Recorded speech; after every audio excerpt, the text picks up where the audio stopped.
एक लोटे जल के महत्व को समझो।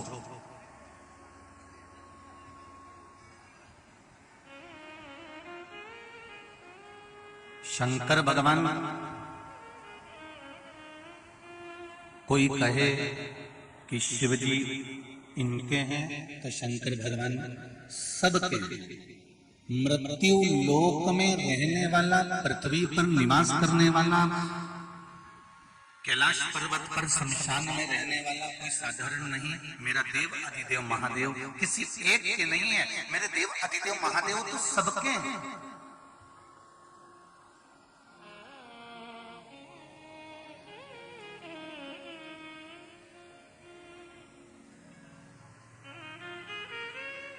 अगर किसी धनपति का मेरा देव अधिदेव महादेव है, तो किसी गरीब बड़े का भी मेरा देव अधिदेव महादेव है। अन्य देवताओं की पूजन में आपको लड्डू भी ले जाना पड़ेगा, पेड़ा भी ले जाना पड़ेगा, कपड़े भी ले जाना पड़ेंगे, आभूषण भी ले जाना पड़ेंगे, ड्रेस भी ले जाना पड़ेगी, फूल और माला भी ले जाना पड़ेगी। अन्य देवता की पूजन में, देवी की पूजन में तुम्हें स्वाद सामग्री भी ले जाना पड़ेगी, सामग्रियां भी ले जाना पड़ेगी। अन्य देवताओं की पूजन में तुम्हें ढेरों सारा सामान भी ले जाना पड़ेगा। पर देवाधिदेव महादेव को क्या चाहिए? एक लोटा जल चढ़ा दो, अगर बेलपत्री हो तो चढ़ा दो, और बेलपत्री भी नहीं हो तो यहाँ तो बैंड बाजे बजाने की भी जरूरत नहीं है। अपने मुंह को थोड़ा सा बम बम करके हिला दो, शंकर जी समझ जाते हैं कि तूने ढोल धमाके बैंड बाजे सब बजा दिए हैं। शिव तो इतना साधारण है। एक गरीब से गरीब व्यक्ति भी, एक साधारण से साधारण व्यक्ति भी, एक ठेला लगाने वाला व्यक्ति भी भगवान शंकर को, एक साधारण से साधारण जीव भी भगवान शंकर को रिझा सकता है। उसको ज्यादा मंत्र और तंत्र की और साधना की किसी की जरूरत नहीं है। उसको तप करने की जरूरत नहीं है, उसको साधना करने की जरूरत नहीं है, उसको घंटों तक बैठकर अर्चना करने की जरूरत नहीं है। शंकर भगवान को तो केवल अगर देना है तो सवेरे उठो, स्नान करो, एक लोटा मटके में से पानी भरो, शंकर जी के पास पहुंच जाओ और शिव को चढ़ाकर बस अपने दिन की शुरुआत कर दो। आपका दिन मंगलमय होना चालू हो जाएगा, अपने आप दिन का आनंद हो जाएगा। सारी समस्या का हल, जम के बोलो जरा, एक लोटा जल सब समस्या का हल है। आपने एक लोटा जल चढ़ाया, आनंद की अनुभूति हो गई। आपने भगवान को निवेदन करा, आनंद की अनुभूति हो गई। ये पत्र हम बोल रहे हैं, देखिए।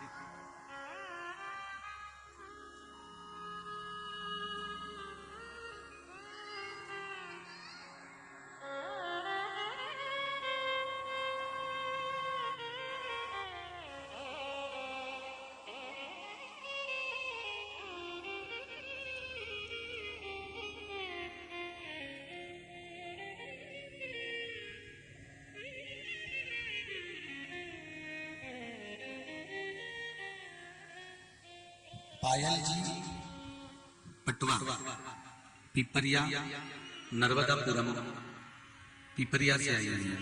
पायल जी पटवा, कहीं बैठे हो तो हाथ हिलाइए। पायल जी पटवा, पिपरिया, बैठी हैं कहीं? अगर कहीं बैठी हो तो हाथ हिलाइएगा दोनों। इन्होंने पत्र में लिखा है, बाबा तेरे दरबार की निराली शान देखी है तुझे, देते नहीं देखा पर झोली भरी देखी है। गुरुजी,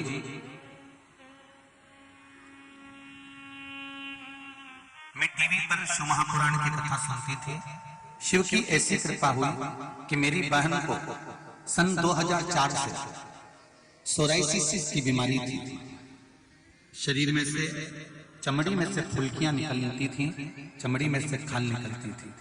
सोराइसिस की बीमारी थी, वह ठीक नहीं हो रही थी। 2004 से सभी दूर दूर के डॉक्टरों को दिखाया गया। जब तक दवाई खाती थी तब तक ठीक रहती थी, फिर पुनः वो सोराइसिस की बीमारी बढ़ जाती थी। जब आपने फुलेरा दूध को धतूरे का उपाय बताया तब वह उपाय किया, और उसी दिन से धीरे धीरे रोग समाप्त हो गया और मेरी बहन अब ठीक हो रही है। ये शिव की कृपा है, बिना दवाई के।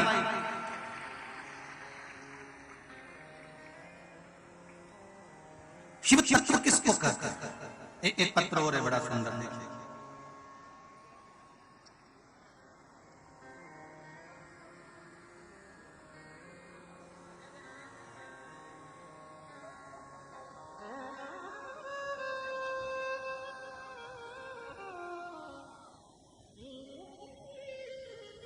मेरा नाम संध्या व्यास है, मैं गुजरात की रहने वाली हूँ।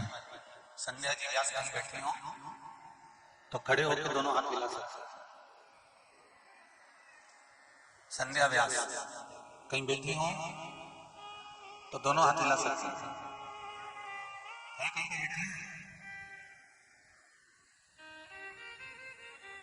अपने पत्र में लिखा है, मेरा नाम संध्या व्यास है, मैं गुजरात की रहने वाली हूँ। गुरुदेव, पशुपति व्रत की महत्वता बताना चाहती हूँ। 2 पशुपति व्रत पूरे किए और मैंने जिस कार्य के लिए करे, मेरे बड़े भैया की नौकरी बाबा देव अधिदेव महादेव की कृपा से लग गई। मैं बाबा को धन्यवाद करती हूँ। ये शिव ये शंकर की करुणा कृपा। तेरे दरबार की बाबा निराली शान देखी है, तुझे देते नहीं देखा पर झोली भरी है।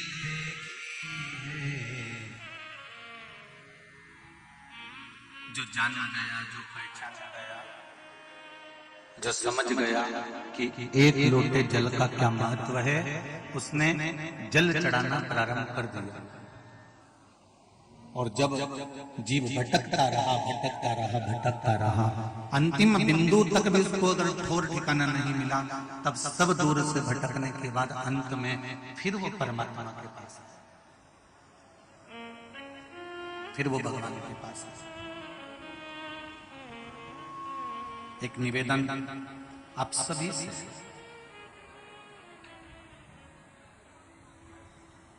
आप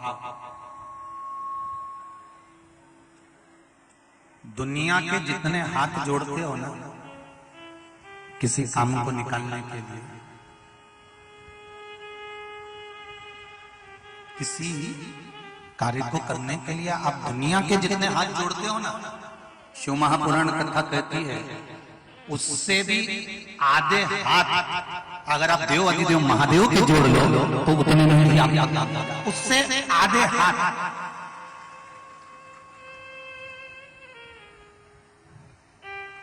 बहुत उत्तम।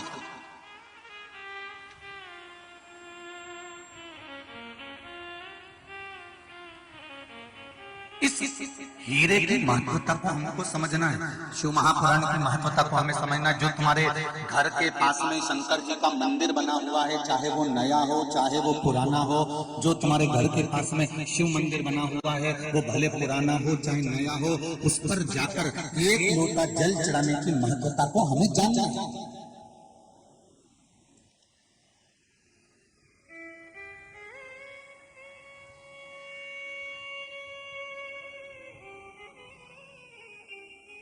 पार्वती माता के नाम है,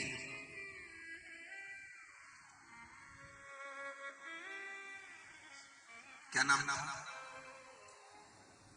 शंकर भगवान की नानी सास का नाम क्या था?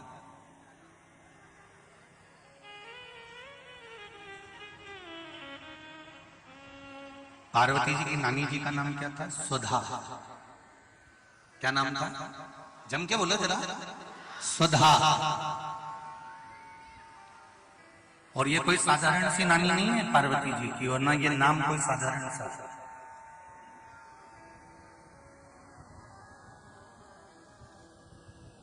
ये वो स्वधा है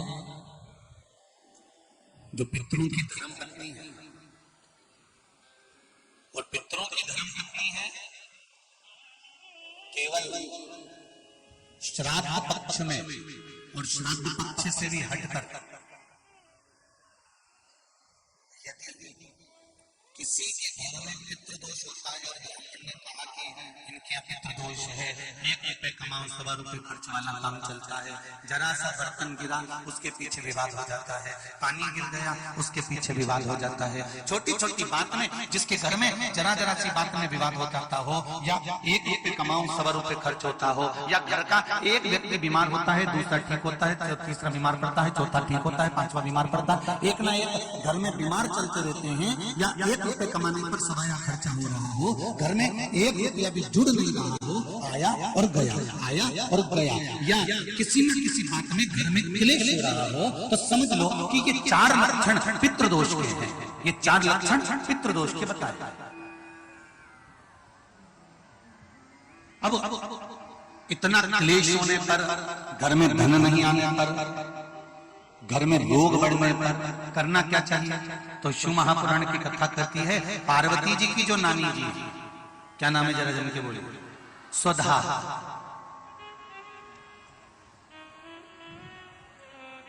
जो पितृलोक में रहे और पितरों के साथ में रहने के बाद एक बार इनके मन में यह भाव प्रकट हो गया था कि मैं पितृलोक में तो रह रही हूँ, आपके साथ में रह रही हूँ, पर मेरा मन शंकर भगवान की आराधना में लगा रहता है। तो स्वधा भगवान शिव की आराधना करने जब जाती थी तो पितृ उनकी आराधना के लिए संपूर्ण सामग्रियां सिद्ध कर देते थे और संपूर्ण सामग्रियां सिद्ध कर स्वधा को दे देते और स्वधा जाकर पितृलोक से जाकर भगवान शिव की आराधना करते। पहले की अगर आपने कथा सुन रखी होगी टीवी के माध्यम से, आस्था के माध्यम से, या फेसबुक यूट्यूब के माध्यम से, तो आपको कहा था शंकर भगवान को जल चढ़ाने से 3 दोष समाप्त हो जाते हैं। पहला पितृदोष, दूसरा कालसर्प दोष और तीसरा वास्तु दोष।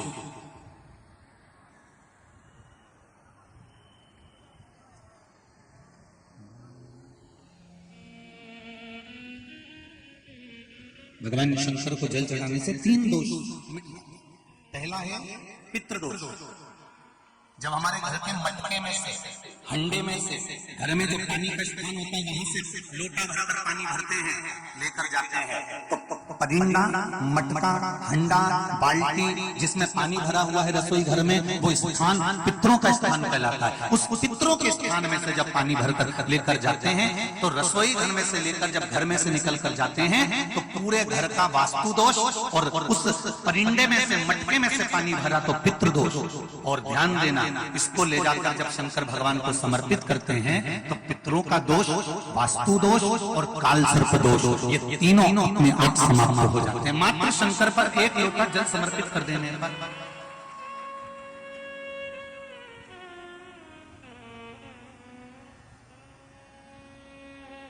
केवल 1 लोटा जल चढ़ाना। शंभु शरणे मां घड़ी रे दुख कारो, दया करी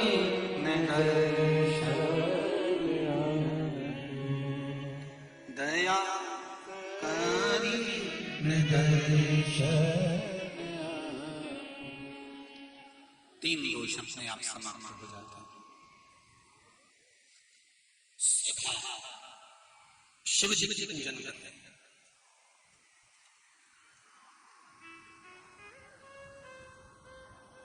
इतने में किसी ने आकर कह दिया, सुधा तुम्हारी जो लड़कियां हैं 3, तुम्हारी जो पुत्रियां हैं 3, मैना, धन्या, कला, ये तुम्हारी जो 3 पुत्रियां हैं, ये 3 पुत्रियों को श्राप लगा और संतों का श्राप लगा है कि इनको मृत्यु लोक में जाना पड़ेगा। सुधा ने कहा, यदि मैंने शिव की आराधना करी है, यदि मैंने शंकर भगवान की आराधना करी है, शिव की अर्चना करी है, शिव की पूजन करी है, शिव की आराधना करी है, तो मैं ये विश्वास रखकर कह देते हैं कि मेरी बेटियां अगर मृत्यु लोक में गई तो ये तीनों के गोद में स्वयं 3 देवियां ही आकर विराजमान होंगी, कि मेरा विश्वास करता हूं। आस और विश्वास ये 2 हर किसी पर नहीं किया गया। बोलो सही है कि गलत है? आस भी हर किसी से नहीं लगाई जाती, आस उसी से लगाई जाती है जो पूरा कर सकता है, और विश्वास भी उसी पर किया जाता है जो पूर्ण कर सकता है। इसीलिए आप लोगों से करबद्ध निवेदन है, दुनिया के लोगों से आस मत लगाकर बैठना कि हमारा लड़का बड़ा होगा, उसकी जब शादी करेंगे तो वहां से कन्यादान में 1 लाख रुपए मिल जाएगा, वहां से 2 लाख रुपए मिल जाएगा, वहां से टीवी मिल जाएगी, वहां से फ्रिज मिल जाएगा, वहां से ये सामान मिल जाएगा। बेटे की शादी करने पर बेटे के लिए ये विचार कर मत बैठना कि वहां से कुछ मिलेगा, बल्कि ये विचार कर रखना कि हे भोलेनाथ, मेरे लड़के की जब मैं शादी करूं तो मुझे इतना देना कि लड़की वालों का ठन्नी खर्च नहीं होने दूं, पूरा मैं खर्च कर, इतना मुझे देना।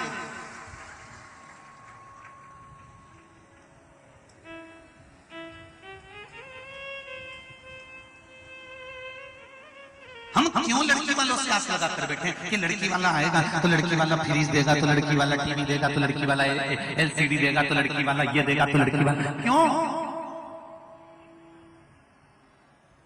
और दुख यही चालू होता है। इतनी आस लगाकर बैठी थी और लड़की वालों ने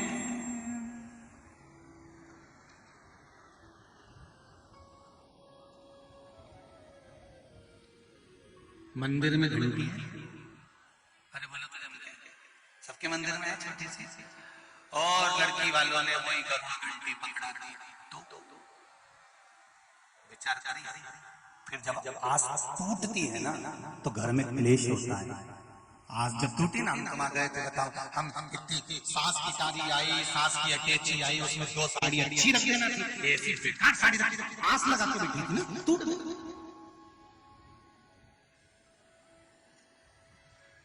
एक फ्रिज दे देना था, नीचे हॉल में तो टीवी लगी हुई थी, एक टीवी अलग से देना थी, तो लड़की के कमरे में रख जाती, आस लगा के बैठी।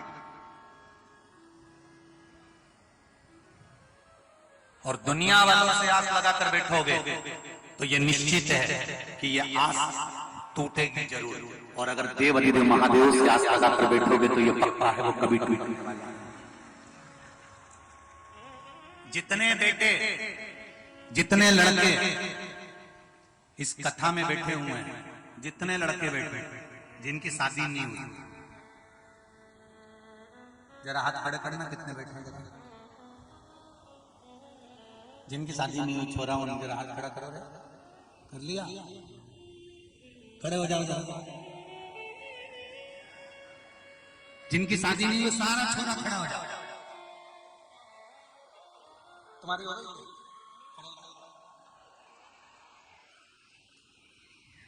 तुम में से किसकी नहीं हुई? खड़े हो जाओ। तुम भी हो जाओ। संकल्प लेना है आज कि भोलेनाथ आस लगाएंगे तो तुमसे, जिस लड़की के साथ शादी करेंगे अपने घर वालों को समझाएंगे कि उससे दहेज ना मांगा जाएगा। ले आओ संकल्प, हाथ उठाकर, दोनों हाथ उठाकर ले आओ संकल्प। मैं संकल्प लेता हूं, बोलो, कि लड़की वालों से मुंह से 1 रुपए का भी दहेज नहीं मांगूंगा। वो अपनी बेटी को कुछ दे, ये उनकी मर्जी है। अगर मांगूंगा तो मेरे देव महादेव से मांगूंगा। धन्यवाद। क्यों मांग के भिखारी बने? छोरियों सोच रही हो ये पकड़ा है, अब छोरियों ने सोचा अब की बार अच्छा पकड़ा है दादा, ये शंभु शरणे मांगो घड़ी रे, दुख काटो दया करी। हमें नहीं मानना किसी से। एक पत्र में लिखा है, गुरुजी मेरे बेटे की नौकरी नहीं लग रही। देखिए जरा कितना सुंदर पत्र है। और जितने लड़के खड़े हुए तो उनसे आस लगाकर, विश्वास लगाकर एक चीज कहूंगा, एक विश्वास करना मेरे देव महादेव पर। और जिस दिन तुम्हारी पढ़ाई कंप्लीट हो जाए, तुम जब उन्नति की ओर बढ़ने लगो, चाहे दुकान खोलो, अपनी कंपनी खोलो, चाहे कहीं नौकरी करने जाओ, सबसे पहले मेरे देव महादेव से कहना, तेरे पर आस और तेरे पर विश्वास है, तो मुझे डूबने मत देना। आज तरक्की की उस सीढ़ी तक लेकर जाना जहां दुनिया के लोग जाना चाहते हैं। एक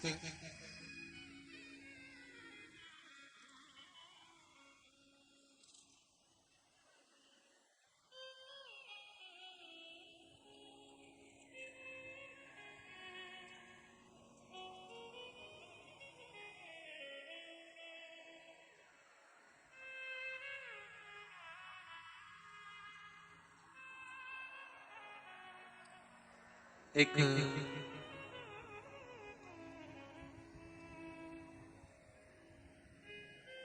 आपको एक बात कहना थी,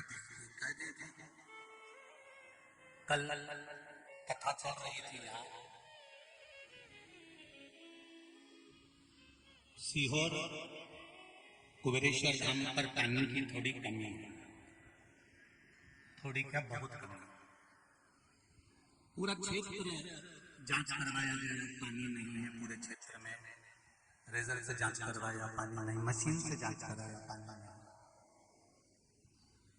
कल यहाँ कथा चल रही थी और कोई एक पुरुष और स्त्री दोनों कुबेरेश्वर धाम पर बोर की मशीन लेकर पहुंच गए।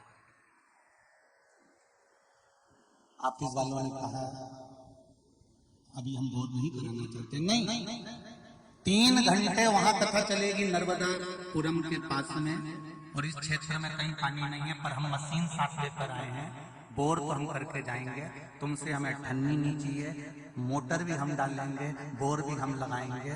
कहा पानी नहीं है तो कि 3 घंटा वहां कथा चल रही है, अगर नर्मदा जी को आना है तो यहीं आएगी, और बाबा की कृपा से 3 घंटे में बाबा ने अपार पानी दे दिया। धन्य धन्य ये और दोनों पति पत्नी ने बोर लगवाया, 3 घंटे तक बोर चली। तीसरे घंटा जैसे ही कथा यहाँ आरती हो रही थी और 240 फीट जैसे ही होल हुआ, और माई नर्मदा ने कृपा कर करुणा कर दी। ये माँ की कृपा है, ये शिव की कृपा है। अब कौन था, कहाँ से आया था, उससे कहा तुम्हारा नाम लिखा दो, एड्रेस लिखा दो, पता लिखा दो, तो उसमें कहा लिख देना नर्मदे हर घर घर महादेव, और चले गए दोनों और बोर कर। कोई भी अगर खुशी होती है ना तो आप लोगों के बीच में कहने में बड़ा आनंद आता है, बड़ी प्रसन्नता होती है, क्योंकि परिवार है, ये आनंद है, ये शिव ये लोग कहते हैं शंकर भगवान को देखा है, हम कहते हैं देखने की जरूरत ही नहीं पड़ती, कथा यहाँ चलती है वहां पूरा करके चले जाता है। क्या देखा? एक पत्र लिखा है,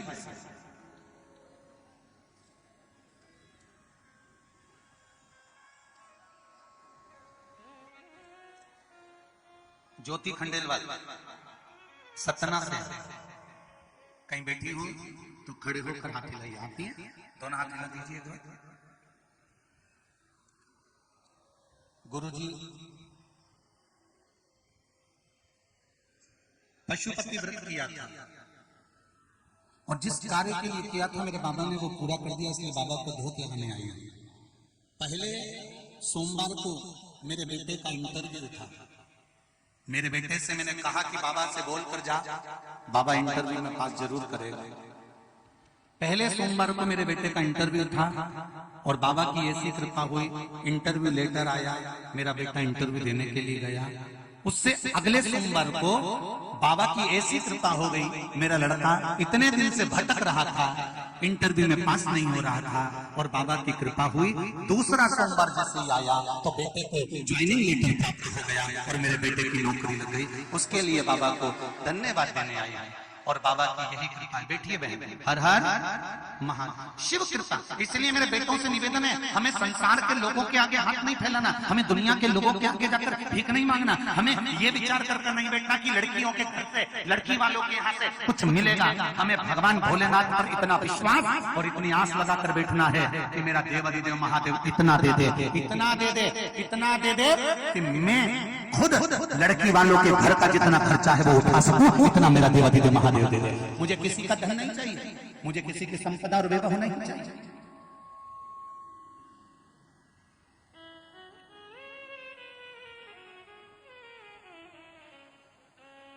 शिव शिव दया,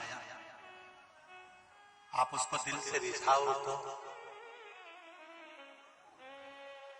हमने तो यहां से कथा में कहा था कि शनिवार और रविवार को रुद्राक्ष वितरण नहीं होगा, केवल होगा तो कुबेरेश्वर धाम में सफाई होगी।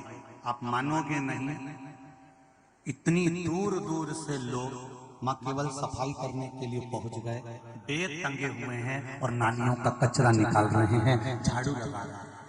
मैं आस्था चैनल वालों से निवेदन करूंगा जो सीहोर से वीडियो आई है वो जरा दिखाएं आस्था चैनल पर कि कितने कितने बता रहे थे। एक माँ आई है, उसके हाथों में 6-6 हीरे की चूड़ियां पहनी हुई है और उसके बाद भी नाली का कचरा निकाल कर साफ कर कर भेज रही है। उसकी भी अगर हो तो वो भी कितनी कितनी विचित्र ये उससे कहा शंकर भगवान ने दिया है, मेरे घर का पूरा कचरा उसने साफ कर दिया, इसलिए उसके घर के कचरे को साफ करने में आई। ये शंकर हम बखान क्या करें उसका, क्या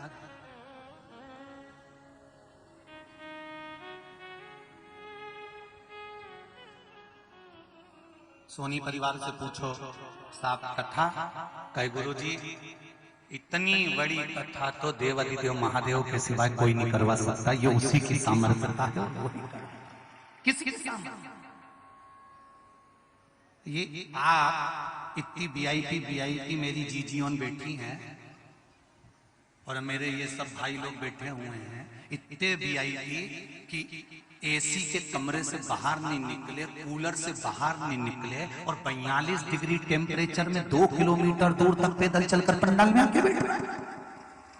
आप इतने अपने अपने घरों से बाहर नहीं निकलो, छाया ढूंढते फिरो, 2 मिनट घर से बाहर नहीं निकलो और इतनी धूप में इतनी गर्मी में 42 डिग्री 43 डिग्री टेम्परेचर में कौन अपना घर छोड़कर आता है। पर इतनी संख्या में कि रोज टेंट बढ़ाना पड़ता है और टेंट छोटा पड़ जाता है। ऐसी संख्या में आप अगर शिव की कथा में जा रही हो तो ये विश्वास रखकर जाना और ये आस लगाकर जाना कि तुम तपती हुई गर्मी में भी शंकर की कथा सुन रहे हो तो तुम्हें तपता हुआ आगे मेरा शंकर जी नहीं देख सकता, वो जरूर तुम्हारे दुख में साथ।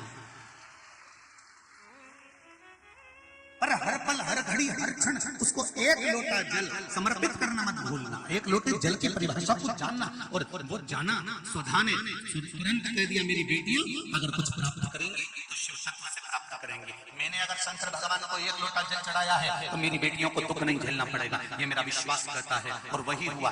सुधा की 3 बेटियां थी, मैना, धन्या और कला। मैना की गोद में पार्वती, धन्या की गोद में माता जानकी और कला बनी कीर्ति जिसकी गोद में राधा जी खेली है। ये कोई साधारण चीज नहीं।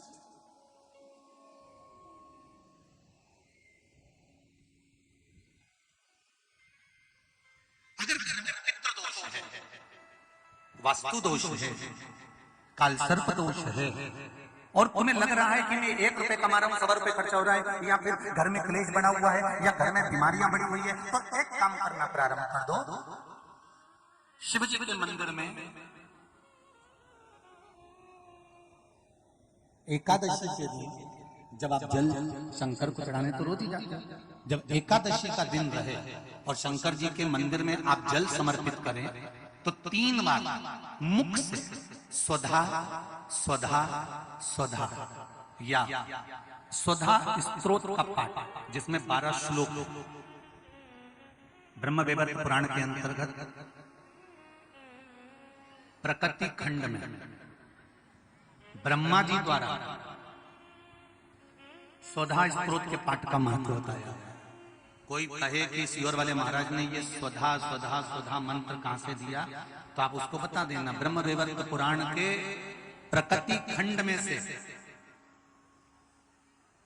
ब्रह्मा जी ने इस स्वधा स्तोत्र पाठ को प्रकट करा था और स्वधा के मूल मंत्र का स्मरण है। इसमें 12 श्लोक हैं स्वधा स्तोत्र में। अगर स्वधा स्तोत्र नहीं पढ़ सकते तो 3 बार मुख से क्या बोलना है, जम के बोलो जरा, स्वधा स्वधा स्वधा।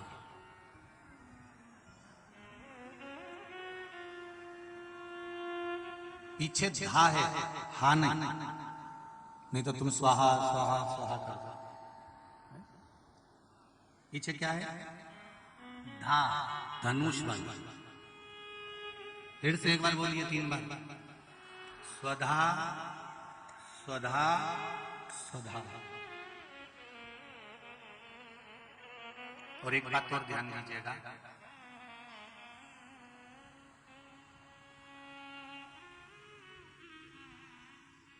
यदि कोई बुद्धि से विकलांग हो, विवेक काम नहीं कर रहा,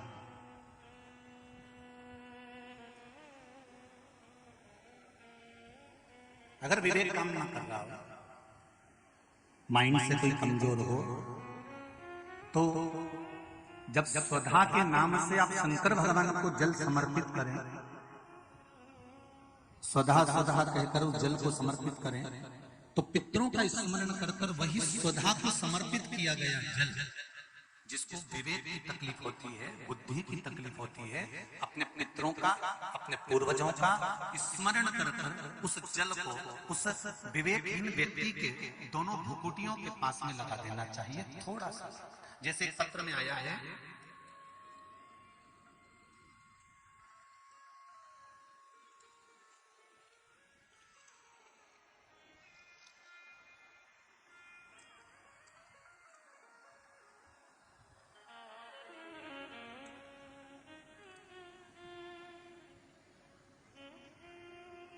अमन मिश्रा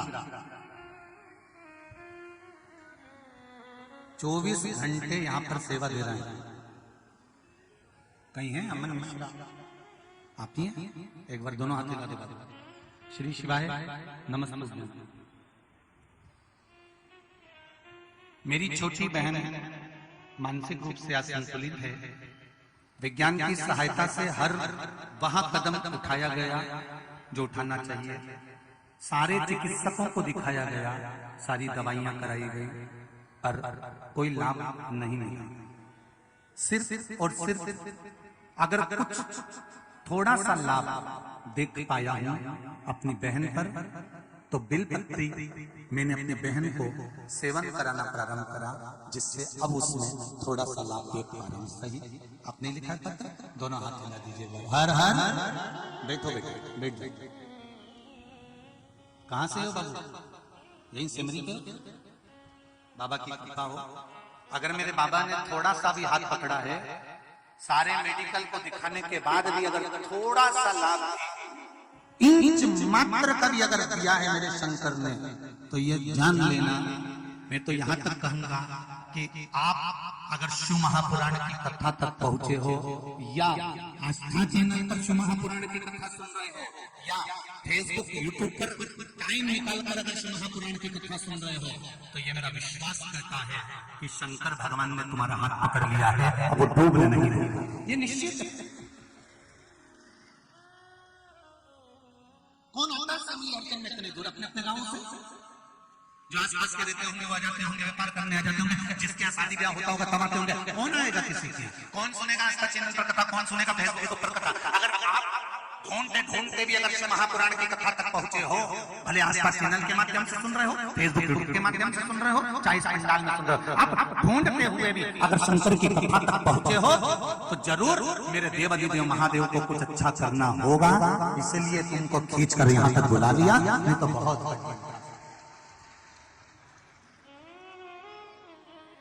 कहीं मेरे देवाधिदेव महादेव को करना होगा। इंच मात्र भी अगर थोड़ा सा इसने हाथ पकड़ा है, तो वो कृपा जरूर मैंने तेरे भरोसे ओ बाबा, तेरी भरोसे हवा उड़ती जाती बाबा, डोर तो छठी कटी जाऊंगी ओ बाबा, मेरे वतन भोले मेरे वतन, हवा विच उड़ती जावांगी बाबा, डोर हथो छठी ना मैं कटी जावांगी। शिव ने मेरे हाथ पकड़ा है, मेरे शेष करने, मेरे ओघरदानी ने, मेरे त्रिकालदर्शी ने, मेरे कैलाशी अविनाशी ने अगर हाथ पकड़ा है, तो वो छोड़ेगा नहीं।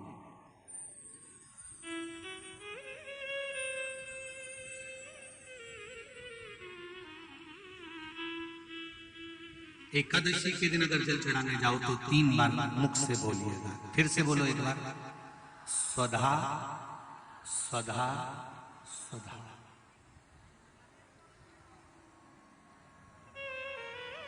ज्यादा पितृदोष हो, ज्यादा तकलीफ चल रही हो, बहुत ज्यादा कष्ट में हो, तो शिव मंदिर में बैठकर या घर के मटका परिंदा या पूजन वाली जगह पर बैठकर 12 श्लोक का सुधा स्तोत्र का पाठ भी कर सकते। ये पार्वती जी की नानी जी सुधा,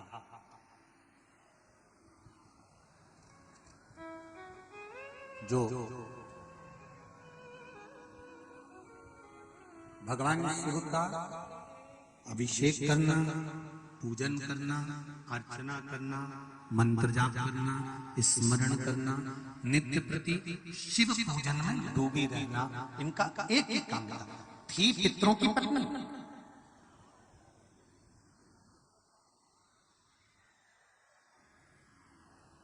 हैं पितरों की पत्नी, पर भक्ति में इनका बल बड़ा प्रबल। जब मैनावती के गर्भ से गंगा मैया का जब प्रागट्य हुआ था और प्रागट्य होने के बाद में संतान आगे नहीं हुई, तब माता मैनावती ने सुधा माता से पूछा था कि माँ मेरे गर्भ से और संतान नहीं हो रही। तब सुधा ने उनको शिव आराधना का भाव बताया था। तब मैनावती के गर्भ से पुत्र हुआ था जिसका नाम मैनाक पर्वत हुआ था। मैनाक पर्वत के होने के बाद फिर मैनावती के गर्भ से एक बेटी का जन्म हुआ था जिसका नाम माता पार्वती थी।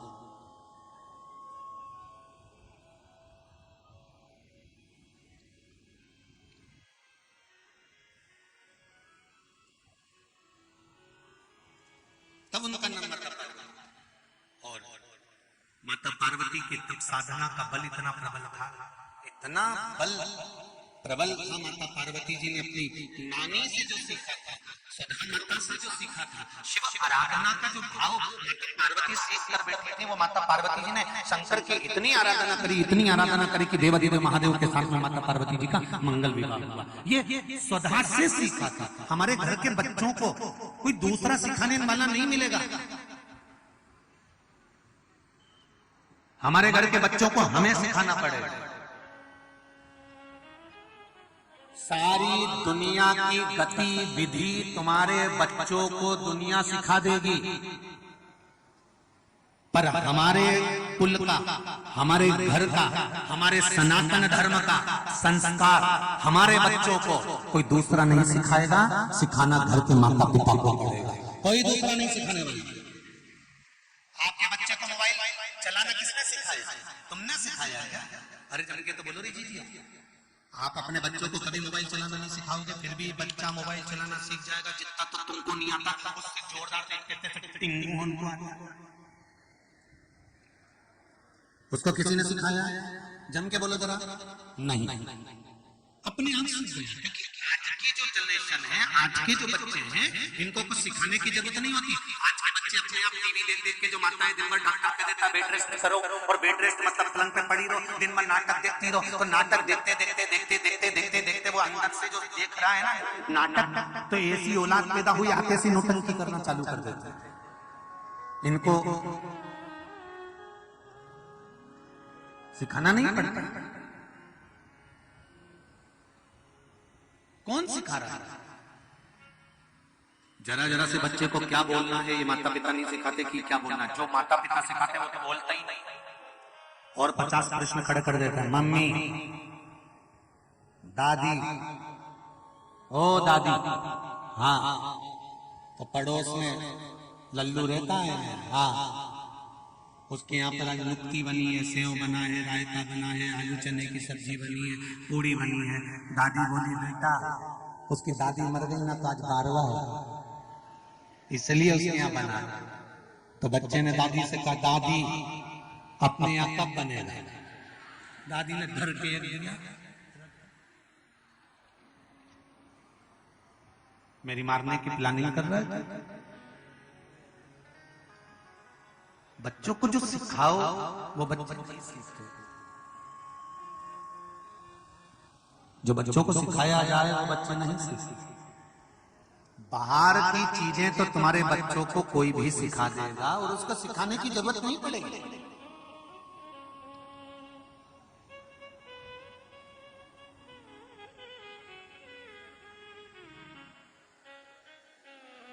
उसको सिखाने की जरूरत नहीं है, बाहर की चीज स्वयं सीख जाए।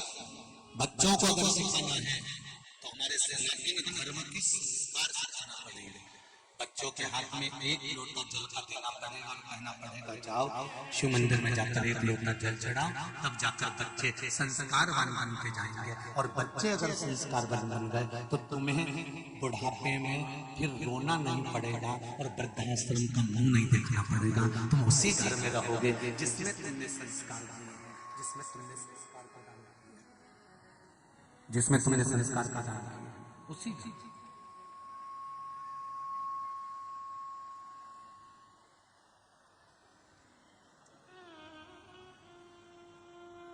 मेरी नैया नहीं है जानी,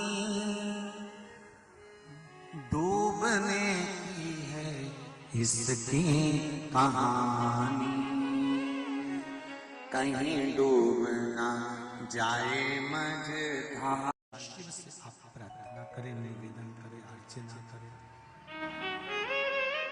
जब देवाधिदेव महादेव से कहेंगे स्वधा पार्वती जी की नानी का ये जो नाम है ये सुख देने वाला है, आनंद देने वाला है और जीवन का सबसे ज्यादा सुख प्रदान करने वाला है।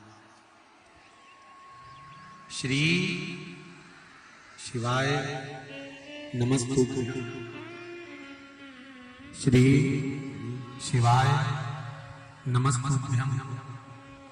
साथ में बोलिए जरा, साथ में, श्री शिवाय नमस्तुभ्यं, श्री शिवाय नमस्तुभ्यं, श्री शिवाय नमस्तुभ्यं। हर हर महादेव। शिव जी को समर्पित करने पर जल की महत्वता स्वधा देवी ने पार्वती जी को समझाई।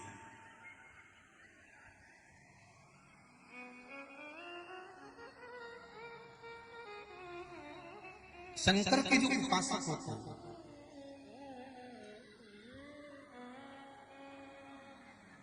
शिव के जो उपासक होते हैं, शंकर के जो उपासना करने वाले होते हैं, शिव तत्व की जो उपासना करने वाले होते हैं, वो शंकर भगवान को जल चढ़ाकर पूजन करने के बाद जितने साथ में मिलते हैं ना, उनको भी कहते जाते हैं कि आप भी शिव की आराधना करो। पंचाक्षर मंत्र नमः शिवाय या षडाक्षर मंत्र ओम नमः शिवाय, या बन सके तो श्री शिवाय नमस्तुभ्यं जपो। पर जपो जरूर,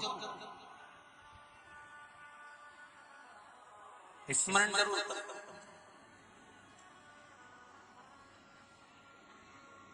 जिस समय पर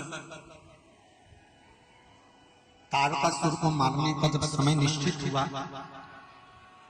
और कार्तिकेय जी का जन्म हुआ, मां गंगा ने कार्तिकेय बाबा को पाल पोस कर बड़ा करा।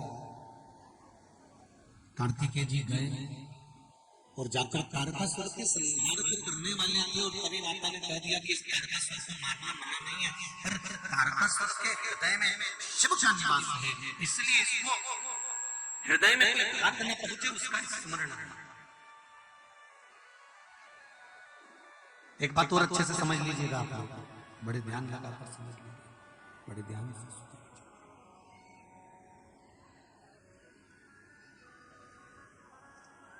शिव मंदिर जाने वाला, शंकर जी के ऊपर जल चढ़ाने वाला, या वर्ष में एक बार शंकर भगवान को धतूरा चढ़ाने वाला, आप रोज नहीं मिले तो कम से कम वर्ष में एक बार, साल भर में एक बार शंकर भगवान पर धतूरा चढ़ाने वाला या जल चढ़ाने वाला या शिव का गुणगान गाने वाला, शिव स्मरण करने वाला एक चीज का अंदाजा लगाकर रखे कि तारकासुर का वध स्वयं कार्तिकेय महाराज कर रहे हैं, परंतु हृदय में घात नहीं कर रहे, क्योंकि उसके हृदय में शिव का निवास है।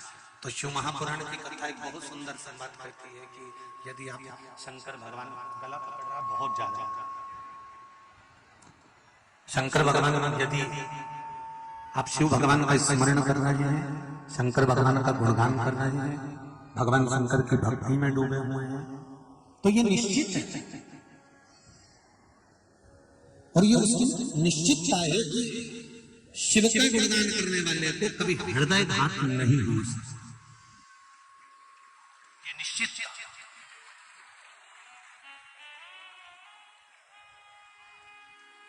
बस आप शिव की भक्ति में डूबे।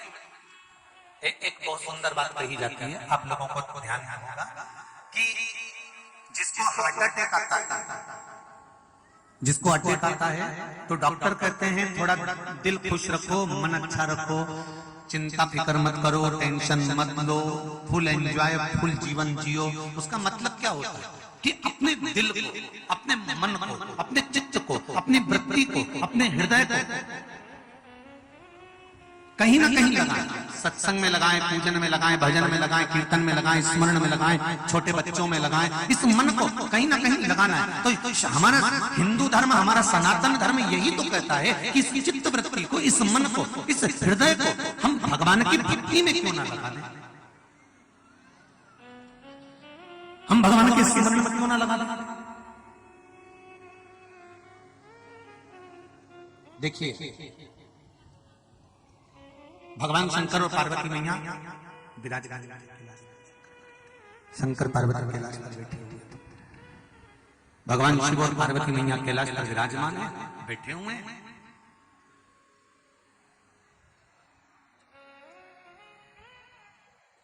बहुत भीड़ हो रही है, अपार भीड़, संत साधु बैरागी त्यागी सब शिव जी से मिलने, सब शंकर भगवान से मिलने।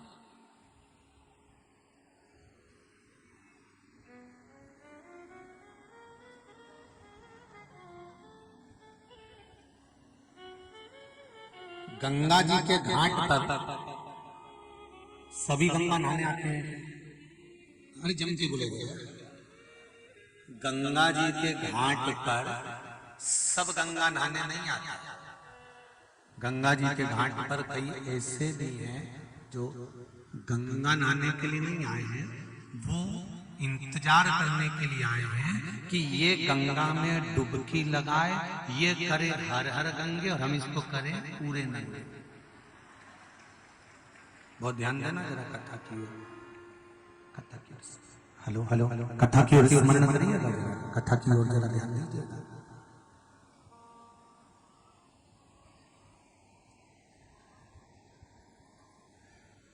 सब गंगा नहाने आए क्या?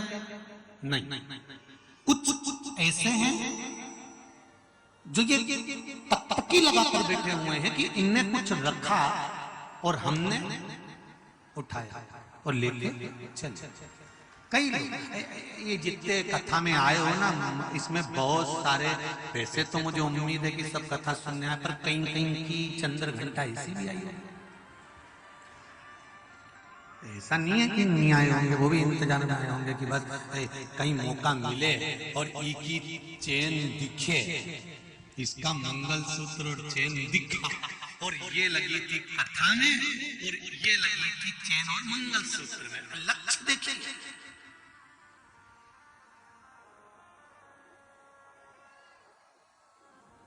और दोनों के पूर्वज ऊपर बैठे हैं। जो कथा सुन रहा है उसके भी पूर्वज बैठे हैं और जो चोरी कर रहा है उसके पूर्वज भी बैठे हैं।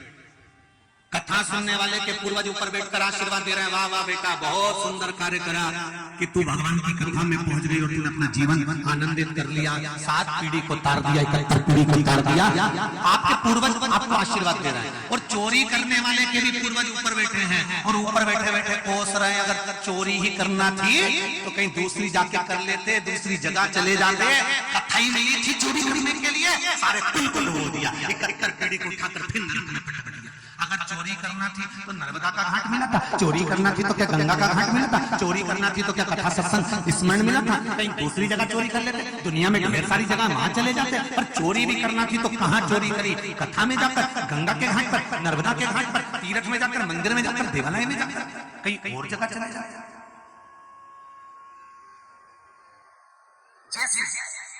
आपने कथा सुनकर अपनी 71 पीढ़ी को पार उतार दिया।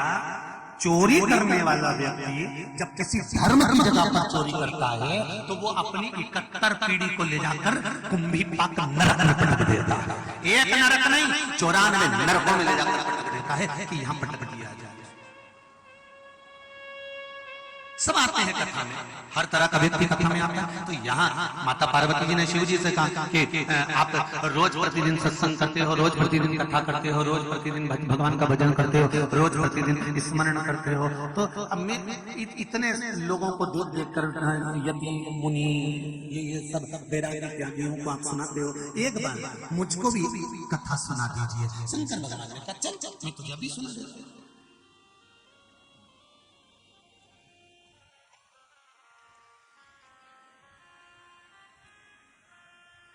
कथा में कौन बैठता है? जिसका मन लगेगा वही कथा में बैठेगा, और जिसका मन नहीं लगेगा ना वो बार बार घड़ी देखता है।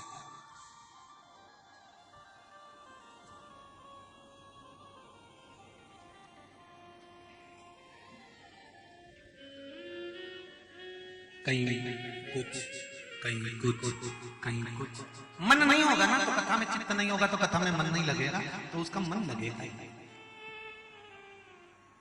अगर आप लोग इतना दूर से कथा सुनने आए हो ना,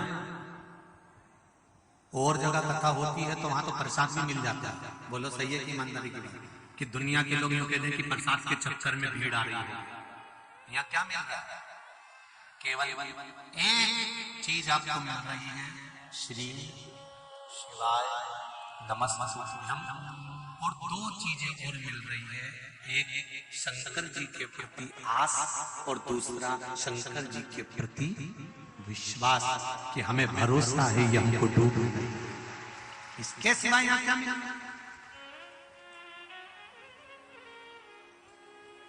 लगातार आस्था चैनल पर कथा चल रही थी। कल कथा विराम हो जाएगी। विराम होने के बाद 10-15 दिन तक कथा फिर टीवी पर नहीं आएगी। 10-15 दिन खूब प्रेम से चैन की नींद, खूब शादी ब्याह जहाँ करना कर लेना। उसके बाद फिर कथा चालू होगी हैदराबाद से। 25 मई से प्रारंभ होगी, वही दोपहर में, वही 2 बजे का समय का जैसा होगा कल बता दिया जाएगा। क्योंकि लगातार अपने इतनी कथाएं सुन ली है आस्था चैनल पर, फेसबुक यूट्यूब पर और अन्य जगह। अब अगली कथा फिर हैदराबाद से 25 मई से। पार्वती जी ने शिव जी से कहा मुझे कथा सुना। शंकर भगवान कहने लगे चल। धर्म पत्नी का चेहरे पर अगर प्रसन्नता होती है, धर्म पत्नी के चेहरे पर अगर रौनकता होती है, धर्म पत्नी के चेहरे पर प्रसन्नता होती है, मेकअप की नहीं, फैशन डिजाइन की नहीं, दिल से अगर धर्म पत्नी के हृदय में प्रसन्नता है तो पति दुकान से आएगा, आपके पास में बैठकर आधा घंटा 1 घंटा अच्छी बात करेगा। और पत्नी के चेहरे पे पहले से, जैसे हमारे यहाँ वो बड़ा वाला खीर का भगोना होता है, उसको उल्टा कर दो, वैसा मुंह बंडा बनाकर अगर धर्म पत्नी बैठी रहे भगोने की तरह, तो पति कोई स्नेह की बात करेगा? अरे बोलो तरी जी करेगा नहीं। आते से ही फोन लगाते से तुमने उसको अगर प्रश्न परोस दिया, कहाँ हो, कितनी देर में आ रहे हो, आते आते जरा सब्जी मंडी होते आ जाना, आधा किलो दिल के लिए आना। और सुनो, वो बच्चों की दवाई का मेरा पर्चा भेजा था, तुम्हारे पास मिल गया? हाँ तो मेडिकल के चलते हुए ना। और सुनो, अब एक चीज के लिए तूने फोन लगाना था कि गिलकी मंगवाना है, और 4 बार बोले सुनो मेडिकल पे से सामान लेते आना, सुनो सुनो, एक बार सुन लो। तो वहां पर वो मेरी साड़ी पड़ी है, तुम ले आना उठा के। और सुनो सुनो तो फोन कर दिया, फिर अब पति घर पर आया, पहले तो दुकान की आदि चिंता, टेंशन, काम पूरा करा, व्यापार चलाया, नौकर आए, चाकर आए, नहीं आए, सब साधा। आते आते कम से कम तुम्हें एक बार प्रेम से तो कह देना था, देखो भोजन तैयार है, थोड़ा जल्दी आ जाना, अच्छे से प्रेम से स्नेह से जो आपको भाता है वो मैंने बनाया है। एक बार दिल से अगर ये बात कह देती तो पति को भी लगता कि मुझे घर जाकर भोजन करना है। उसने सोचा मेडिकल पे जा रहा हूँ, घर जाकर पेट भर के भोजन तो होगा नहीं, यहीं से मीन चाउमीन खाते हुए चले जाता हूं। और वो वहीं से चाउमीन खाते हुए चले गया। पत्नी ने कहा लो रोटी खा लो। हृदय में प्रसन्नता नहीं है।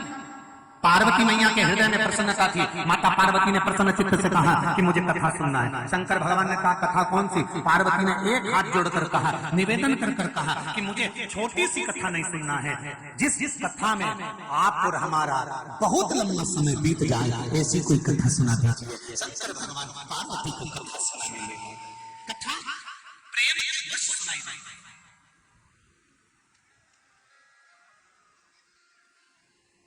पति आया और पत्नी ने अपनी कथा सुनाना चालू कर दिया। तुम्हारी मम्मी बस बड़ी बड़ी को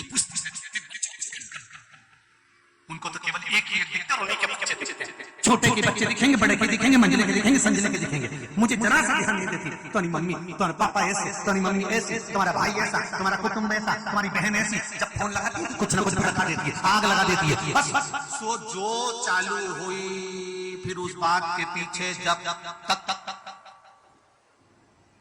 क्या विचार? लड़ाई नहीं हो जाए तब तक रात्रि को, फिर वो जब लड़ाई हो जाती है तब जाकर फिर सोते हैं, सवेरे उठते हैं, फिर वही रामलीला नौटंकी महाभारत चालू हो जाती है। निवेदन केवल इतना है कि संसार के मनुष्य को प्रेम और स्नेह देने का प्रयास करिएगा। मेरी माता पार्वती ने शंकर जी से कह दिया, जिस कथा में खूब लंबा समय निकले वो कथा कहो। शिव जी पार्वती को नंदी पर बिठा कर ले गए, कथा सुनाना प्रारंभ करा। नंदी से कहा, अब पति और पत्नी जब बात कर रहे हैं तो नंदी तुम बाहर हो जाओ। नंदी को बाहर कर दिया, नंदी को बाहर। नंदी बाहर हो गया। सुनो नंदी, अब हम बात करें ना, कथा चले, किसी को अंदर मत आने देना। नंदी ने मना कर दिया, किसी को नहीं आने दूंगा। तभी कथा चालू हुई, उसी समय पर मोबाइल आ गया। आप लोगों के आपस में कोई अच्छी बात निकलकर चालू होती है और कुछ ना कुछ घूम फिर कर वो लड़ाई की बात आ ही जाती है। मतलब किसी ना किसी का मोबाइल आ ही जाता है। हम तो लड़ाई की बात को सीधी बात कहेंगे कि मोबाइल। उसी समय पर पुष्पदंत का शंकर भगवान का परम उपासक पुष्पदंत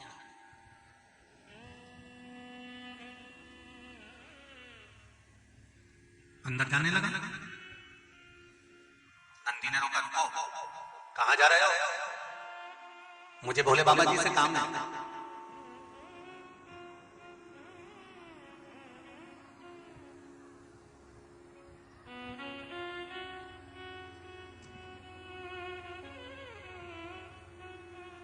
दोनों जब बैठे, पति पत्नी दोनों जब घर में बैठे, एक हाथ जोड़कर निवेदन है पति और पत्नी से, जब कोई बात हो रही हो तो मोबाइल पर ध्यान मत देना। न पत्नी व्हाट्सएप चलाए, न पति इंस्टाग्राम चलाए।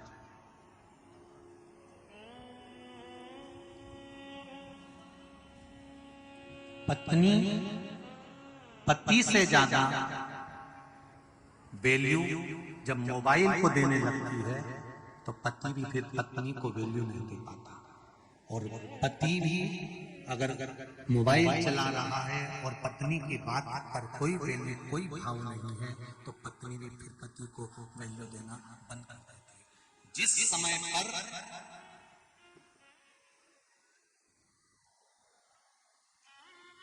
आप कोई बात कर रहे हो, उस समय पर अगर किसी का मोबाइल आ रहा है या व्हाट्सएप देख रहे हो तो बंद कर दो कि थोड़ी देर हमें इनको सम्मान देना है, थोड़ी देर हमको इज्जत देना है। आए हुए अतिथि को सम्मान देने का एक तरीका और बताना चाहूंगा। आए हुए अतिथि को सम्मान देने का एक तरीका और बताऊंगा। कोई नाटक चल रहा हो तुम्हारी टीवी पर, कोई मैच चल रहा हो तुम्हारी टीवी पर, कोई गेम चल रहा हो तुम्हारी टीवी पर, कोई सीरियल चल रहा हो तुम्हारी टीवी पर, और कोई अतिथि आ गया, जैसे अतिथि अंदर आया, आते से देखा, उसी समय पर बिना चित्र में टीवी बंद कर देना चाहिए। क्यों?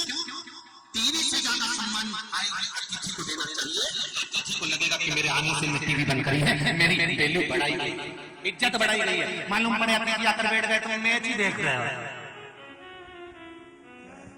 4 ही रन बना।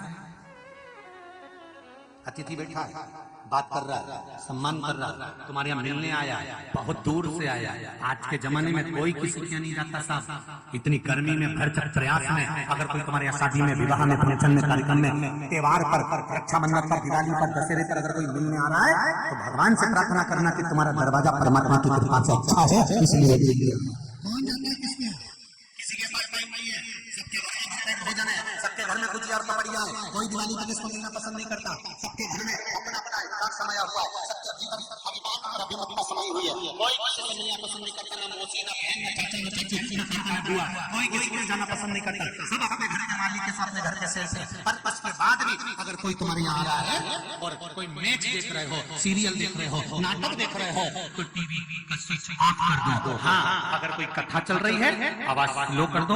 क्यों? तो सब तक इसके कान में जाएंगे तो इसका भी उद्धार हो जाएगा, वो चलेगा। पर नाटक, मैच, गेम, सीरियल ये नहीं चलेगा। कोई आया तुरंत ये सम्मान का पुष्पदान अंदर जाने लगा, नंदी ने रोक दिया, तुम अंदर नहीं जाओ। क्यों? बाबा अंदर बैठे हैं माता पार्वती जी के साथ, कुछ चर्चा चल रही है, कुछ सत्संग चल रहा है, सत्संग में तुम्हें क्या बिगड़ डाला, तुम अंदर नहीं जाओ। पुष्पदंत ने मना कर दिया, ठीक है। अब कथा कौन सी चलना थी, बहुत लंबी। पुष्पदंत गया, 1 घंटे बाद वापस आया, फिर अंदर जाने लगा, फिर मना किया। नंदी ने कहा बात पूरी नहीं हुई, पुष्पदंत फिर चले गए। 42 बार पुष्पदंत बाहर जाता है, फिर आ जाता है, फिर जाता है, फिर आ जाता है। पर पुष्पदंत को लगा जरूर कोई ऐसी बात चल रही है जो मुझसे छुपाई जा रही है।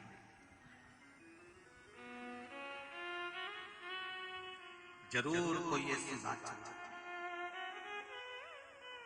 किसी की पर्सनल बात को दुनिया के ऐसे कई लोग हैं जो कान लगाकर सुनना चाहते हैं। आखिर बात क्या कर रहे हैं, ये दोनों बहनें बैठी हैं तो बात क्या करें, हमारी चाचियों निकलती हुई तो बात क्या करें, हमारे काका जी बात, ये पुष्पदंत के मन में आ गया कि बात क्या है, अंदर हो क्या रहा है, अंदर क्या चर्चा चल रही है, अंदर क्या बात है, हम जरा पता करते हैं। 2 तरह के व्यक्ति होते हैं जिनको दुनिया की पंचायत से मतलब होता है कि वो क्या बोल रहा है, क्या नहीं बोल रहा, उसने क्या करा, क्या ना करा, उसने क्या बोला, क्या ना बोला। और दूसरा व्यक्ति होता है यहाँ से सुनता, यहाँ से निकालता, जिंदगी जीता, खाया पिया मौज करा और चल देता, उसे कोई मतलब नहीं। आग लगे बस्ती में, अपन रहो मस्ती में। दूसरे तरह का व्यक्ति से कोई मतलब नहीं होता, वो अपनी मस्ती में चल चल, वो अपनी अलमस्ती में चल चल। पुष्पदंत से रहा नहीं गया, उसने कहा अंदर जरूर कोई बात चल रही है। और पुष्पदंत ने एक छोटे से पक्षी का रूप रखा, और पक्षी का रूप रखकर पुष्पदंत नंदी से निगाह चुरा कर अंदर प्रवेश किया।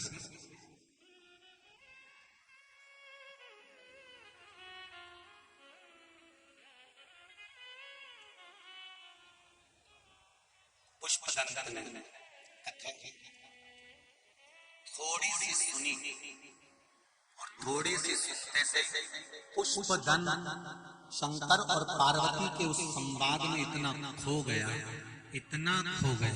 कि उसको ये मालूम ही नहीं पड़ा कि कथा कब समापन हो गई। शंकर जी और पार्वती जी उठकर गुफा से बाहर निकल गए, पुष्पदंत अंदर ले गया।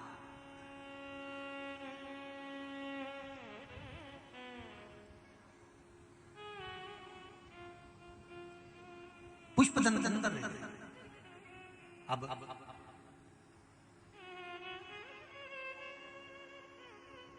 पार्वती जी ने शंकर भगवान के चरणों को धोख लगाकर कहा, प्रभु धन्य हैं आप, इतनी गोपनीय कथा आपने मुझे सुनाई। पार्वती, ये कथा पहली बार केवल और केवल आपको सुनाई गई। ये कथा किसी दूसरे को नहीं कही गई, वो भी आपके निवेदन पर सुनाई गई। सुनो पार्वती, ये अमूल्य कथा, अनमोल है। अगर पार्वती आप इस कथा को किसी को दो ना, तो किसी कीमती को ही देना कि जो इसकी कीमत समझ जाए। ठीक, प्रणाम करा, पार्वती जी अपने काम में लग गई। एक दिन पार्वती जी की दोनों दासियां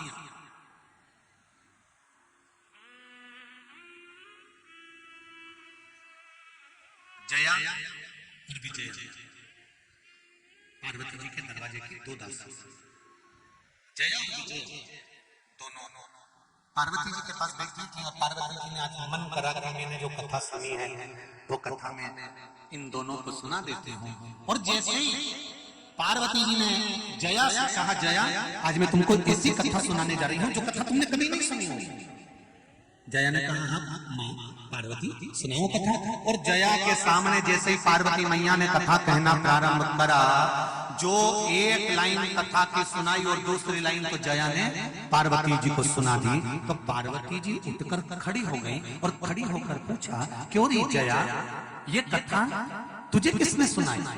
जया कहती है, मेरे पति पुष्पदंत ने मुझे सुनाई। पुष्पदंत जो शंकर जी का भगत है, हाँ शिव जी का भगत है, हाँ शंकर के गण भी माने जाते हैं, हाँ शंकर के उपासक हैं, हाँ उनने सुनाई। हाँ बस पार्वती जी ने ऊर देखा ना पूर देखा, क्रोध में लाल होकर माता पार्वती कैलाश पर जहाँ भगवान शंकर बैठे थे दौड़ माता पार्वती वहां पहुंच गई और जाते से शिव जी के पास में धमक कर बैठ गई। जैसे धमक कर बैठी तो शंकर भगवान उस समय पर मौन रहे, चुप चुप। क्यों? क्योंकि जिस व्यक्ति को क्रोध आता है, जिस व्यक्ति को गुस्सा आता है, अगर उस व्यक्ति को क्रोध आ रहा है, गुस्सा आ रहा है, तो उससे माथा पीड़ा देने से मतलब चुप चुप मौन हो जाओ थोड़ी देर। चुप हो गई।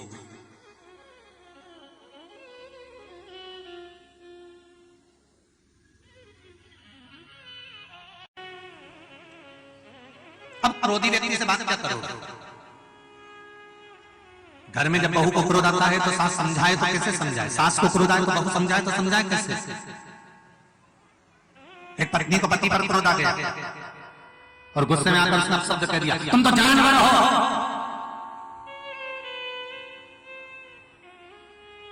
पत्नी को क्रोध आया, पति को नहीं। पत्नी ने कहा, तुम तो जानवर हो। पति ने कहा, तू बिल्कुल सही कह रही है, तू मेरी जान में तेरा बाप। गलत कहां बोली? तू गलत बोली कहां? क्रोध जिस व्यक्ति को आ रहा है आप उसको समझाओगे वो और क्रोध बढ़ेगा। जितना समझाने का प्रयास करोगे क्रोध उतना बढ़ते चले जाता है, क्रोध और बढ़ते चले जाता है। इसलिए क्रोधी व्यक्ति को समझाना उचित नहीं है। क्रोधी व्यक्ति के लिए तो एक काम करना चाहिए कि उसका क्रोध शांत हो जाए। उसके लिए उसको जो प्रिय हो, जैसे भोजन प्रिय हो तो लो भोजन ले आओ, चाय प्रिय हो तो चाय पिला दो, पानी प्रिय हो तो पानी पिला दो, या उसको जो ठीक लगता हो उसके अनुकूल थोड़ी शांति बरत लो और एकांत में बैठ कर श्री शिवाय नमस्तुभ्यं का जप।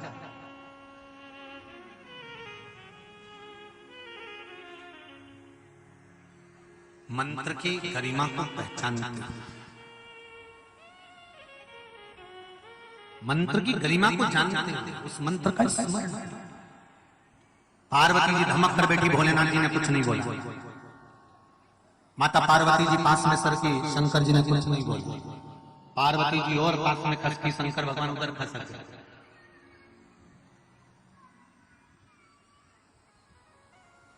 लोटा गिरे, थाली गिरे, बर्तन की आवाज ज्यादा जम के आए। पतियों से निवेदन है बिल्कुल मत पूछना कि क्या पूछना ही नहीं तो हुआ क्या। शिव जी और खसक गए, बोले ही नहीं। अच्छा नहीं पूछो ना तो गुस्सा और बढ़ जाता है। फिर भी जब घर का पूरा कामकाज हो जाए, नहीं तो मालूम पड़े तुम्हें करना पड़ेगा। होता है एक पत्नी ने पति से कह दिया, बाथरूम में कपड़े पड़े,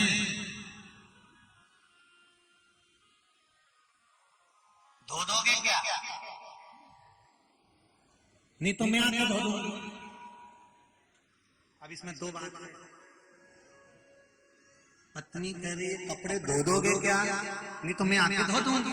अब पति समझ जाए कि ये कपड़े धोएगी तो मुझे धोएगी, ये तो उसको समझना। उसने तो एक ही लाइन में दोनों बात कह दी कि बाथरूम में कपड़े पड़े हैं, धो दोगे क्या? नहीं तो मैं आऊंगी जब धो दूंगी। अब उसने ये नहीं किया कि कपड़े धो दूंगी, उसमें उसको समझना। तो जैसे ही पार्वती जी धमक कर बैठी और धमक कर बैठते से पार्वती जी और पास करके तो शंकर भगवान और थोड़ा थोड़ा सरक पर बोले नहीं। आखिरी में पार्वती जी से रहा नहीं गया, तब पार्वती जी ने एक लोटा जल का भरा शंकर जी पे चढ़ा दिया। शिव जी पे चढ़ाया तो शिव जी के नेत्र खुले। जैसे ही नेत्र खुले तो पूछ लिया क्या हुआ पार्वती? पार्वती जी कहती है आप कह रहे थे कि वो कथा मैंने केवल आपको सुनाई है और किसी को नहीं सुनाई। शंकर जी बोले हाँ, वो कथा मैंने किसी को नहीं सुनाई। पक्का? बिल्कुल पक्का।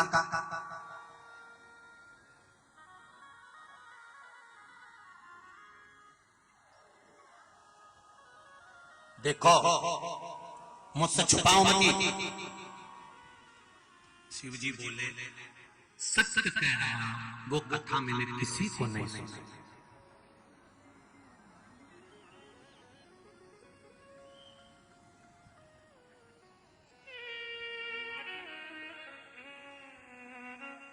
फिर सोच लो। शिव जी बोले तेरे सिवाय उस कथा को मैंने किसी को नहीं सुनाया।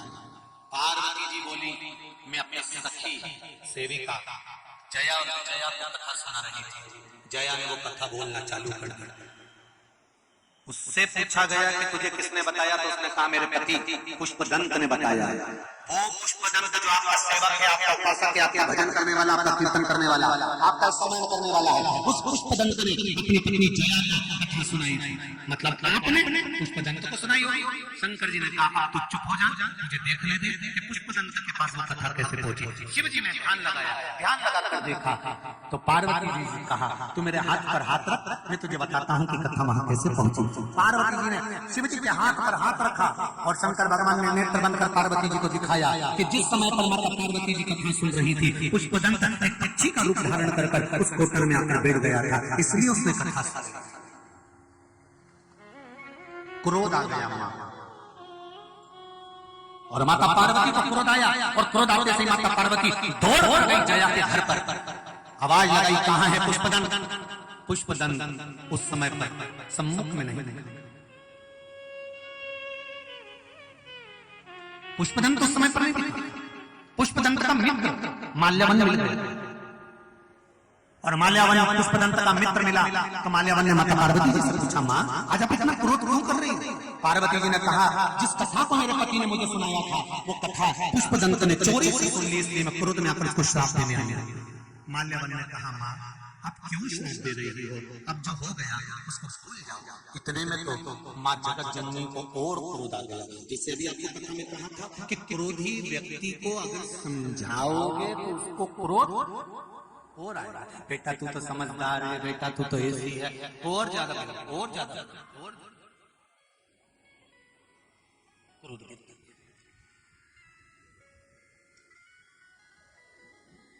जैसे मां नर्मदा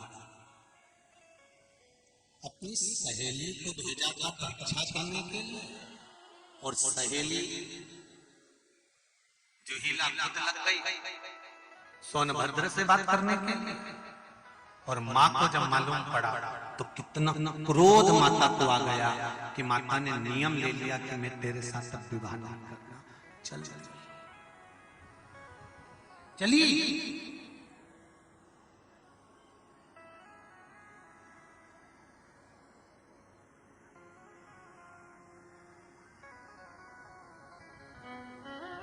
गई दौड़ी कहां सोनभद्र, कहां झीला और कहां मन। चल जब क्रोध आता है तो कोई संभाल नहीं पाता। कोई क्रोध में आई तो माल्यावन तू तेरे मित्र का साथ दे रहा है, मैं माल्यवन तुझे और पुष्पदंत तुझे दोनों को श्राप देती हूँ कि तुम दोनों ये कैलाश धाम छोड़कर देवलोक छोड़कर मृत्यु लोक में जाकर निवास करो। मृत्यु मां, हमारा मृत्यु लोक से वापस आगमन कैसे होगा? कहा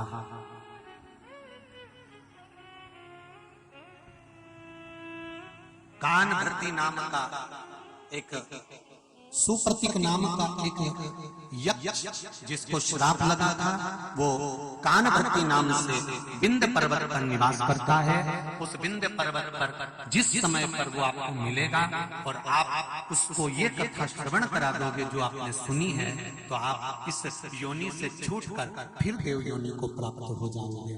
शिव महापुराण की कथा कहती है, वो कौन सी कथा है जिस कथा को स्वयं पुष्पदंत ने माल्यावती कानभृति को सुनाया और कानभृति को सुनाते से ही सांसारिक योनि से छूटकर भगवान शंकर के धाम में पहुंच गया। वो कथा कौन सी सुनाई?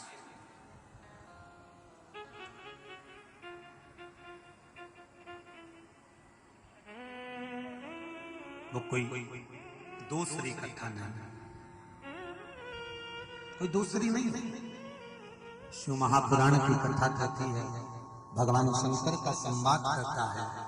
शंकर भगवान ने माता पार्वती को अमरकंटक की उस भूमि पर जो कन्या प्रकट होगी और उस कन्या के निर्मल जल को ब्रह्मा जी के कमंडल में रखा जाएगा। ब्रह्मा के कमंडल से निकलकर राजा पुरुपुष्प तक वो पहुंचेगी। वो कथा जब सुनाई थी तो मात्र नर्मदा जी का नाम कानभृति विंध्याचल पर्वत के पास में जब पहुंचा है, तब जाकर उसी समय पर पुष्पदंत और माल्यवन दोनों को मुक्ति मिल जाती है। शिव महापुराण की कथा कहती है, अगर कोई भूल से भी नर्मदा जी का नाम केवल मुख से ले ही लेता है तो भी उसकी मुक्ति निश्चित हो जाती है। ऐसी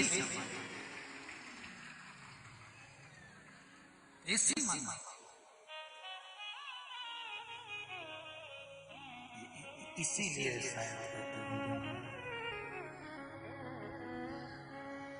ओ नर्मदा, ओ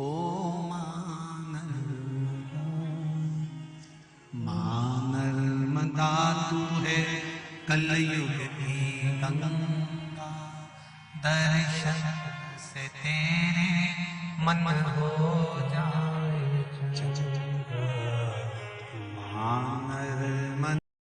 हर हर महादेव। मां नर्मदा का नाम मात्र स्मरण कर लेने पर जीव का कल्याण हो जाता है। ये स्वयं स्वयं स्वयं मां कह रही है। पार्वती जी ने कहा, सुनो पुष्पदंत माल्यावन, यदि तुमने ये कथा विंध्याचल पर्वत पर जाकर वहां रहने वाले कानभृति को अगर श्रवण करा दी तो तुमको इस योनि से मुक्ति मिल जाए, इस योनि से तुम मुक्त हो जाए। आज गंगा सप्तमी है, सभी लोग 5 बार अपने दिल की बात मां नर्मदा, गंगा और शिव जी से कहेंगे प्रेम के साथ। श्री शिवाय नमस्तुभ्यं, श्री शिवाय नमस्तुभ्यं, श्री शिवाय नमस्तुभ्यं, श्री शिवाय नमस्तुभ्यं, श्री शिवाय नमस्तुभ्यं। भगवान शिव की पावन कथा कहती है, मात्र नर्मदा जी के नाम का स्मरण अमरकंटक से जो चली राजा पुरुपुष्प के पास, राजा पुरुपुष्प तक जहां तक पहुंची वहां तक मां नर्मदा जी के वर्णन को करा और पुष्पदंत और माल्यावन साधारण मानव योनि से छूटकर देव योनि को चले गए। आप लोग तो बड़े किस्मत वाले हो जी, सेमरी वालों, बड़े भाग्य लिखा कर आए हो जो नर्मदापुरम के पास में रह रहे हो। मां नर्मदा जी के तट के पास रह रहे हो, आते जाते मां नर्मदा जी का दर्शन तो हो जाता है, इतना ही बहुत।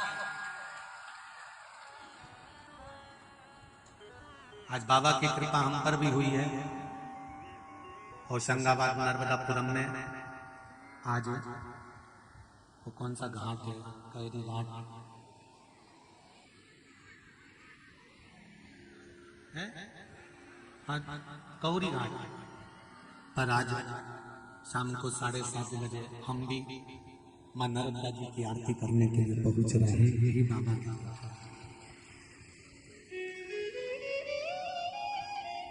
गंगा सप्तमी है, माँ की आरती करने का मौका मिल रहा है, दर्शन करने का मौका मिल रहा है कौरी घाट पर। तो माँ कृपा करे, आनंद हो। यही शिव शक्ति। माता पार्वती जी ने कह दिया कार्तिकेय को कि तारकासुर के हृदय में शिव बैठे हैं, इसलिए इसके हृदय में बाण नहीं लगना चाहिए, इसके हृदय में घात नहीं होना चाहिए।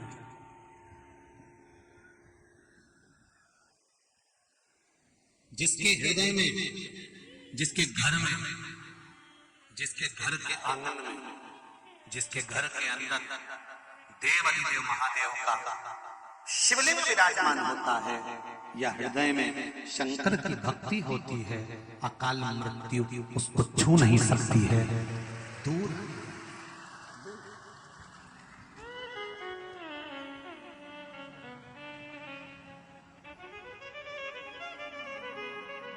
एक बहुत अच्छा पत्र है, ध्यान दीजिए। उस पत्र को पढ़कर एक आनंद भी है।